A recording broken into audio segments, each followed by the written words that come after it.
Fiidiyowgani waxa uu ka warramayaa qaar ka mid ah sheekooyinkii Juxa ee ugu caansanaa isla markaana ugu qosolka badnaa ee daawasho wacan. Juxa waxaa la noolaan jiray jaar xaasid ah. Mar kasta oo uu jaarkiisu ka dalbado in uu wax ka ammaanaystana wuu u dhiibi jiray, balse umuu soo celin jirin. Maalin maalmaha ka mid ah ayuu jaarkiisii weydiistay in uu u dhiibo dameerkiisa. Juxa waxa uu u sheegay in ay gabadhiisu kaxaysatay dameerka oo ay suuqa la tagtay. Isla markiiba dameerkii ayaa guriga ka dhexeeyay. Ninkii jaarkiisa ahaa ayaa ku yidhi, "Ma been baad ii sheegaysaa Juxow?"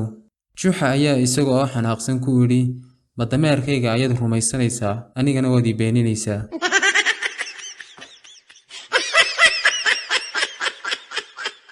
Maalin maalmaha ka mid ah ayuu Juxa u soo baxay suuqa, kadibna waxa uu salaamay dadkii suuqa joogay. Qof ka mid ah ayaa salaantii ka qaaday, kadibna waxa uu ku yidhi, "Kumaan garteene, dameerkaaga baan kugu gartay Juxow."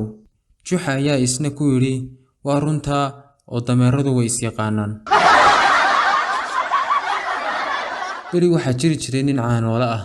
Ninkan caanoolaha ahi caanaha biyo ayuu ku dari jiray si ay u bataan. Juxa ayaa doonay inuu caano ka iibsado, kadibna waxa uu soo qaatay 2 joog. Ninkii caanoolaha ahaa ayaa ku yidhi, "2 joog ayaad sidataaye, maxaad ku falaysaa jooga dheeraadka ah?" Juxa ayaa ku yidhi, "Mid caanaha igu shub, midna biyaha igu shub."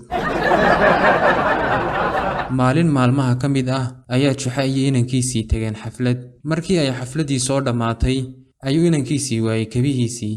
Markaasuu qayliyey oo uu ku hanjabay, "Haddii haddadaa la ii soo celin waayo kabahaygii, waxaan samayn doonaa wixii aabbahay sameeyey." Kadibna dadkii ayaa yaabay oo isku soo ururay, "Oo muxuu aabbahaa sameeyey?"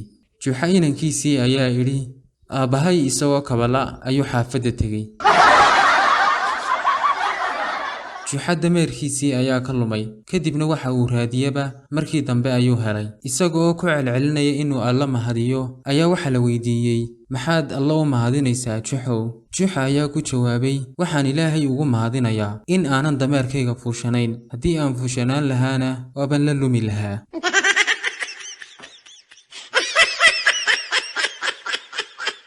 Juxa ayaa maalin soo iibsaday 10 dameer, kadibna si uu gurigiisa u tago ayuu midkood fuulay. Markaasuu tiriyey dameeradii, mise waaba 9 dameer. Markaasuu is idhi, "Waxa kuu fiican inaad iska lugayso si aanad u waayin dameerka 10aad."